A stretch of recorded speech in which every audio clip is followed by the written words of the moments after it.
আগের ভিডিওতে আমরা বাংলার সাপের ব্যাপারে একটা গৌরচন্দ্রিকা দিয়েছিলাম। আজকে তার পর থেকে আরম্ভ করব। আজকে একটা অদ্ভুত ব্যাপারের কথা বলি, সেটা হচ্ছে প্লাসিবো এফেক্ট। এই ঘটনা বেশিরভাগ মানুষেরই কখনো না কখনো অভিজ্ঞতা হয়েছে। আপনার হয়তো বেশ শরীর খারাপ, আপনি যে ডাক্তারকে বিশ্বাস করেন তিনি নেই, আপনার মন খুঁতখুত করছে, কিন্তু যেহেতু উপায় নেই আপনি অন্য ডাক্তারের কাছে ওষুধ খেলেন। আপনার শরীর ঠিক হয়ে গেল বটে, কিন্তু মনে হলো যেন পুরোপুরি সারেনি।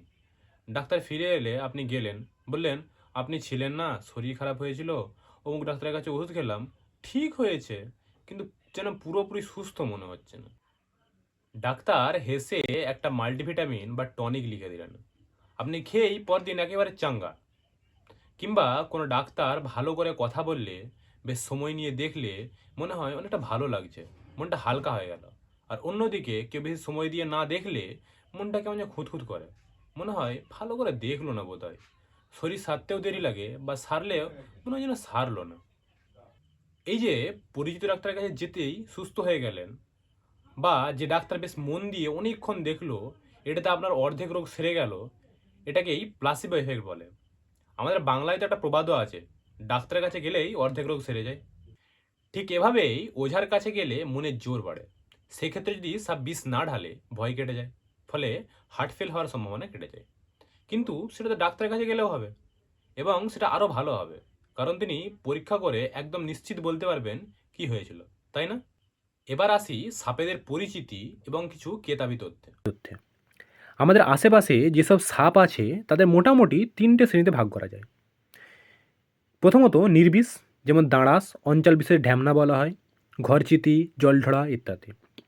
2 নম্বর মৃদু বিষাক্ত, যেমন লাউডগা সাপ, সবুজ ফণিমনসা সাপ বা মেটেলি সাপ ইত্যাদি। 3 নম্বর বিষাক্ত, গোখরো, খরিস, কালাজ, চন্দ্রবড়া ইত্যাদি। এদের মধ্যে প্রথম শ্রেণীর সাপকে নিয়ে চিন্তা করার কিছু নেই, দ্বিতীয় শ্রেণীর সাপকেও ভয় করার কিছু নেই, তবে কামড়ালে একটু অসুবিধা হতে পারে, কিন্তু মৃত্যু বা দীর্ঘমেয়াদী কোনো সমস্যা হবে না, তবে ডাক্তারকে দেখিয়ে নেওয়া ভালো। চিন্তাজনক হলো তৃতীয় শ্রেণীর সাপকে নিয়ে।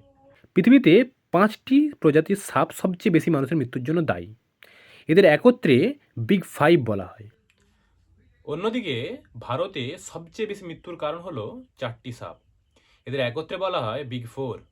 এই 4টি প্রজাতি হলো গোখরো বা কমন ইন্ডিয়ান কোবরা বা স্পেকটেল কোবরা, দ্বিতীয়ত কালাচ বা শাঁখামোটি বোড়া বা কমন ক্রেট, তৃতীয়ত চন্দ্রবোড়া বা রাসেস ভাইপার, ও চতুর্থত হলো শিয়রচন্দ্রবোড়া বা সস্কেল ভাইপার। এর মধ্যে সিংহভাগ অর্থাৎ প্রায় 42% মৃত্যুর জন্য দায়ী একটি মাত্র সাপ, চন্দ্রবোড়া বা রাসেলস ভাইপার। তার কারণ এরা কোনো রকম সতর্ক না করেই কামড়ায় এবং প্রায় প্রতিবারে বিষ ঢালে, এবং যেহেতু এরা ধান খেতে থাকে, ফলে চাষিরা এদের আক্রমণের শিকার হন। আজকে এখানেই শেষ করছি, পরের দিন দেখা হবে আবার অন্য ভিডিওতে।